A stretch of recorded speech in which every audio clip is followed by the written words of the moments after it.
जय श्री कृष्ण।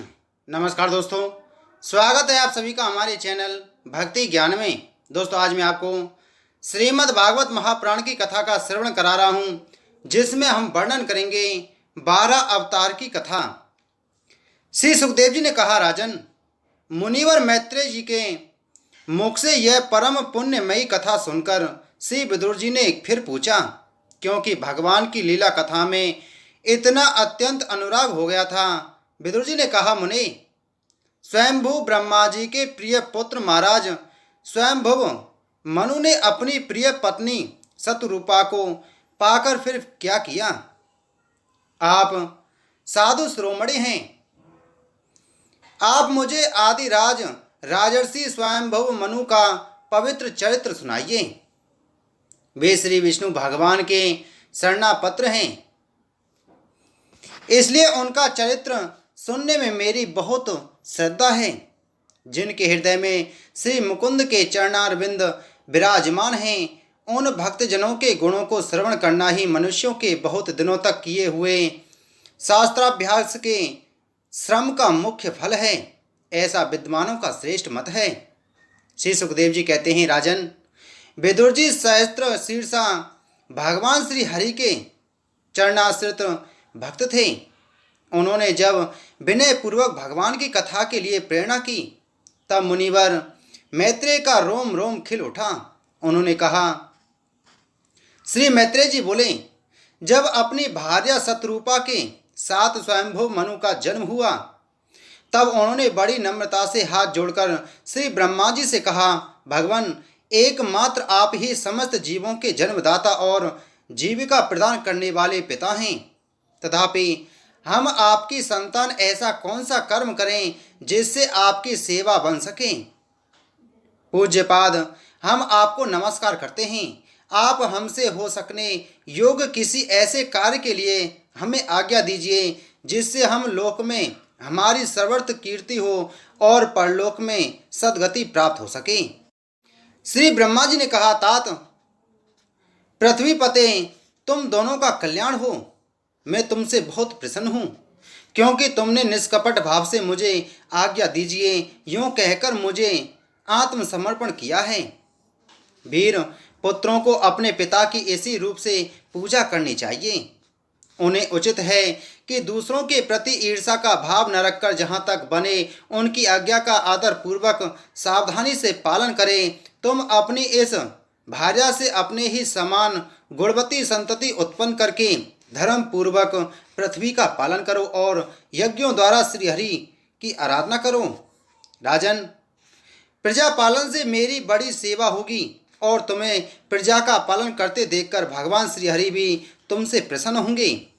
जिन पर यज्ञ मूर्ति जनार्दन भगवान प्रसन्न नहीं होते, उनका सारा श्रम व्यर्थ ही होता है, क्योंकि वे तो एक प्रकार से अपने आत्मा का ही अनादर करते हैं।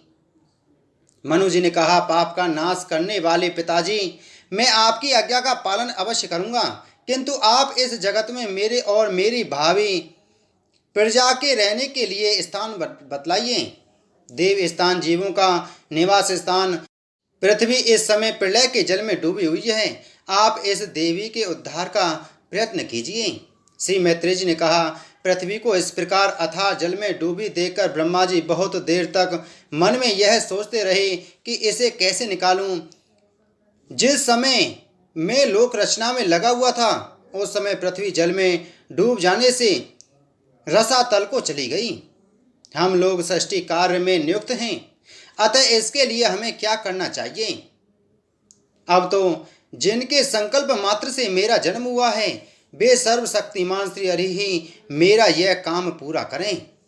निष्पाप विदुर जी, ब्रह्मा जी इस प्रकार विचार कर ही रहे थे कि उनके नासाछंद्र से अकस्मात अंगूठे के बराबर आकार का एक 12 शिशु निकला। भारत, बड़े आश्चर्य की बात तो यही हुई कि आकाश में खड़ा हुआ वह 12 शिशु ब्रह्मा जी के देखते ही देखते बड़ा होकर क्षण भर में हाथी के बराबर हो गया। उस विशाल 12 मूर्ति को देखकर मरीचि आदि मुनिजन, सनकादि और स्वयंभू मनु के सहित श्री ब्रह्मा जी तरह तरह के विचार करने लगे। अहो, सूकर के रूप में आज यह कौन दिव्य प्राणी यहाँ प्रकट हुआ है? कैसा आश्चर्य है! यह अभी अभी मेरी नाक से निकला था। पहले तो यह अंगूठे के पोरुए के बराबर दिखाई देता था, किंतु यह एक क्षण में ही बड़ी भारी शिला के समान हो गया। अवश्य ही यज्ञ मूर्ति भगवान हम लोगों के मन को मोहित कर रहे हैं। ब्रह्मा जी और उनके पुत्र इस प्रकार सोच ही रहे थे कि भगवान यज्ञ पुरुष पर्वताकार होकर गरजने लगे। सर्वशक्तिमान श्री हरि ने अपनी गर्जना से दिशाओं को प्रतिध्वनित करके ब्रह्मा और श्रेष्ठ ब्राह्मणों को हर्ष से भर दिया। अपना खेद दूर करने वाली माया में 12 भगवान की घुरघुराहट को सुनकर वे जनलोक, तपलोक और सत्यलोक निवासी मुनिगण तीनों वेदों के परम पवित्र मंत्रों से उनकी स्तुति करने लगे।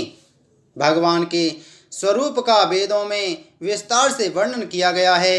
अतः उस मुनीश्वरों ने जो स्तुति की उसे वेद रूप मानकर भगवान बड़े बड़े प्रसन्न हुए और एक बार फिर गरज कर देवताओं के हित के लिए गजराज की सी लीला करते हुए जल में घुस गए।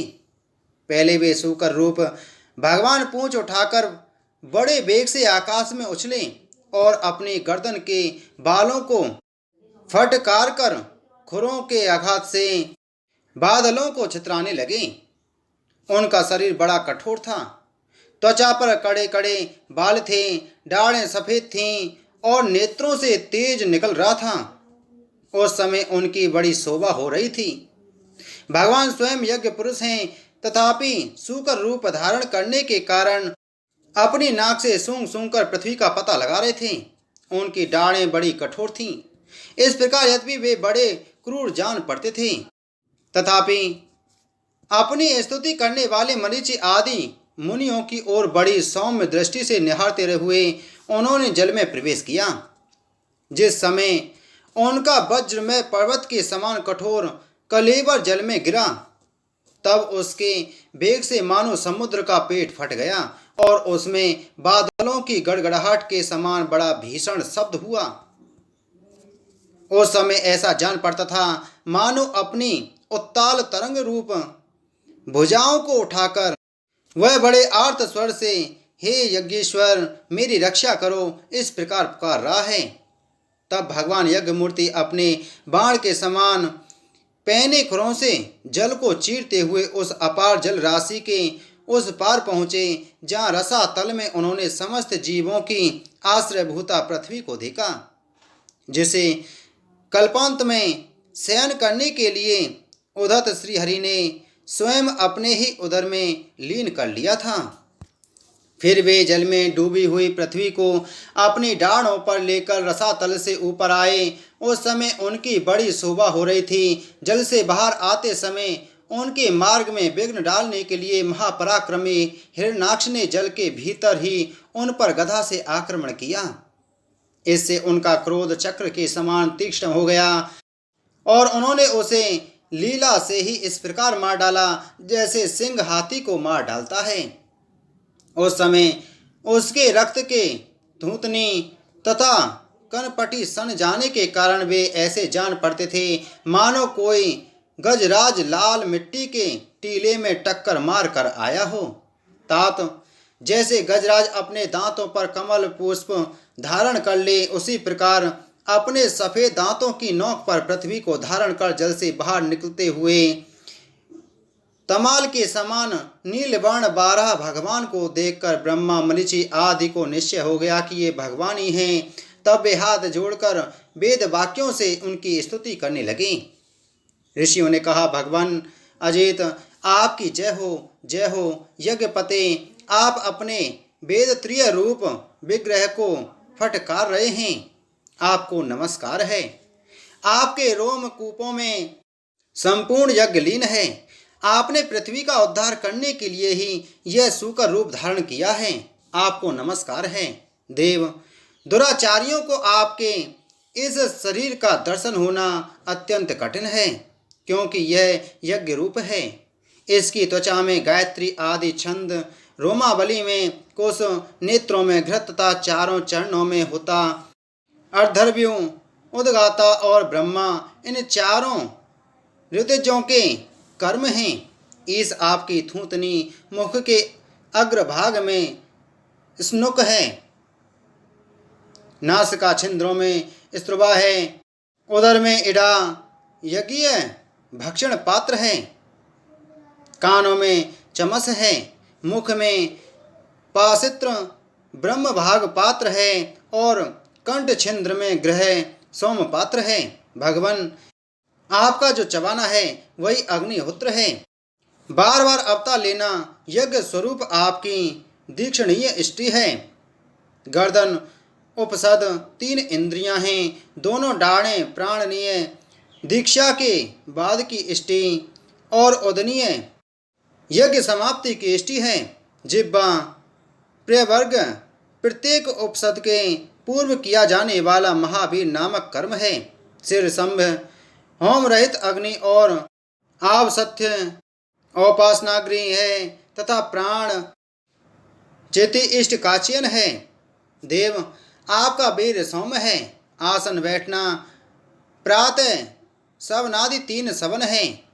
सातों धातु अग्निष्टोम अतिगिष्टोम उक्त सोणसी वाजपेय अतिरात्र और आप्तोर्याम नाम की 7 संस्थाएं हैं तथा शरीर की संधियां जोड़ संपूर्ण सत्र हैं। इस प्रकार आप संपूर्ण यज्ञ सोम रहित याग और क्रतु सोम रहित याग रूप हैं। यज्ञानुष्ठान रूप इंद्रियां आपके अंगों को मिलाए रखने वाली मांसपेशियां हैं। समस्त मंत्र देवता दिव्य यज्ञ और कर्म आपके ही स्वरूप हैं। आपको नमस्कार है। वैराग भक्ति और मन की एकाग्रता से जिस ज्ञान का अनुभव होता है वह आपका स्वरूप ही है तथा आप ही सबके विद्या गुरु हैं। आपको पुनः पुनः प्रणाम है। पृथ्वी को धारण करने वाले भगवान, आपकी डाढ़ों की नोक पर रखी हुई यह पर्वत आदि मंडित पृथ्वी ऐसी सुशोभित हो रही है जैसे वन में से निकलकर बाहर आए हुए किसी गजराज के दांतों पर पत्रयुक्त कमलनी रखी हो। आपके दांतों पर रखे हुए भूमंडल के सहित आपका यह वेद में 12 विग्रह ऐसा सुशोभित हो रहा है जैसे शिखरों पर छाई हुई मेघालय से कुल पर्वत की शोभा होती है। नाथ, चराचर जीवों के सुख पूर्वक रहने के लिए आप अपनी पत्नी इन जगन्माता पृथ्वी को जल पर स्थापित कीजिए। आप जगत के पिता हैं और अरणों में अग्नि स्थान के समान आपके इसमें धारण शक्ति रूप अपना तेज स्थापित किया है। हम आपको और इस पृथ्वी माता को प्रणाम करते हैं। प्रभु, रसातल में डूबी हुई इस पृथ्वी को निकालने का साहस आपके सिवा और कौन कर सकता है? किंतु आप तो संपूर्ण आश्चर्यों के आश्रय हैं। आपके लिए यह कोई आश्चर्य की बात नहीं है। आपने ही तो अपनी माया से इस अत्याश्चर्य में विश्व की रचना की है। जब आप अपने वेद में विग्रह को हिलाते हैं तब हमारे ऊपर आपकी गर्दन के बालों से झड़ती हुई शीतल जल की बूंदें गिरती हैं। इस उनसे भीगकर हम जनलोक, तपलोक और सत्यलोक में रहने वाले मुनिजन सर्वथा पवित्र हो जाते हैं। जो पुरुष आपके कर्मों का पार पाना चाहते हैं अवश्य ही उसकी बुद्धि नष्ट हो गई है, क्योंकि आपके कर्मों का कोई पार ही नहीं है। आपकी ही योग माया के सत्वादी गुणों से यह सारा जगत मोहित हो रहा है। भगवान, आप इसका कल्याण कीजिए। श्री मैत्रेय जी कहते हैं, विदुर जी, उन ब्रह्मवादी मुनियों के इस प्रकार स्तुति करने पर सबकी रक्षा करने वाले 12 भगवान ने अपने खुरों से जल को स्तंभित कर उस पर पृथ्वी को स्थापित कर दिया। इस प्रकार रसातल से लीला पूर्वक लाई हुई पृथ्वी को जल पर रखकर वे विश्वक्सेन प्रजापति भगवान श्री हरि अंतर्ध्यान हो गए। विदुर जी, भगवान की लीला में चरित्र अत्यंत कीर्तनीय हैं और उनमें लगी हुई बुद्धि सब प्रकार के पाप तापों को दूर कर देती है। जो पुरुष उनकी इस मंगलमयी मंजुल कथा को भक्ति भाव से सुनता या सुनाता है, उसके प्रति भक्त वत्सल भगवान अंतःस्थल से बहुत ही शीघ्र प्रसन्न हो जाते हैं। भगवान तो सभी कामनाओं को पूर्ण करने में समर्थ हैं। उनके प्रसन्न होने पर संसार में क्या दुर्लभ है, किंतु उन तुच्छ कामनाओं की आवश्यकता ही क्या है जो लोग उनका अनन्य भाव से भजन करते हैं। उन्हें तो वे अंतर्यामी परमात्मा स्वयं अपना परम पद ही दे देते हैं। अरे संसार में पशुओं को छोड़कर अपने पुरुषार्थ का सार जानने वाला ऐसा कौन पुरुष होगा जो आवागमन से छुड़ा देने वाली भगवान की प्राचीन कथाओं में से किसी भी अमृतमयी कथा का अपने कर्णपुटों से एक बार पान करके फिर उनकी ओर से मन हटा लेगा। बोलो श्री कृष्ण चंद्र महाराज की जय। दोस्तों, हम आगे की कथा में वर्णन करेंगे दिति का गर्भ धारण। जय श्री कृष्ण।